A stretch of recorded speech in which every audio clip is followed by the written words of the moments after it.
রান্নার শুরুতেই আমি যে কাজগুলো করি সেটা নিয়ে একটা ছোট্ট ভিডিও করেছি। আশা করছি বন্ধুরা তোমাদের কিন্তু এটা খুব ভালো লাগবে। চালটা ভালো করে ধুয়ে নিয়েছি, আর এরকম চাল ধোয়া সাদা জলটা বেরিয়েছে। এই জলটা আমি ঘটির মধ্যে নিয়ে নেব।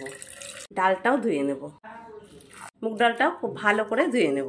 ডাল ধোয়া জলটাও আমি সবটাই ঘটির মধ্যে নিয়ে নিলাম। এই যে চাল ধোয়া ডাল ধোয়া এই জলটা আমি একদমই ফেলি না। এই দেখো বন্ধুরা, বালতিতে আমি শরবত খাওয়ার জন্য পুদিনা পাতা নিয়ে এসেছিলাম, তার গোড়াগুলো পুঁতে দিয়েছি, কি সুন্দর হয়েছে। সেইতেই আমি এই চাল ধোয়া আর ডাল ধোয়া জলগুলো সব দিয়ে দেব। আর এই রকম ফনফনে হয়েছে একদম।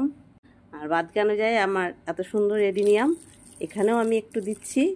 এছাড়া প্রচুর আমার গাছ আছে, ভালো ভালো ফুলেরও গাছ আছে।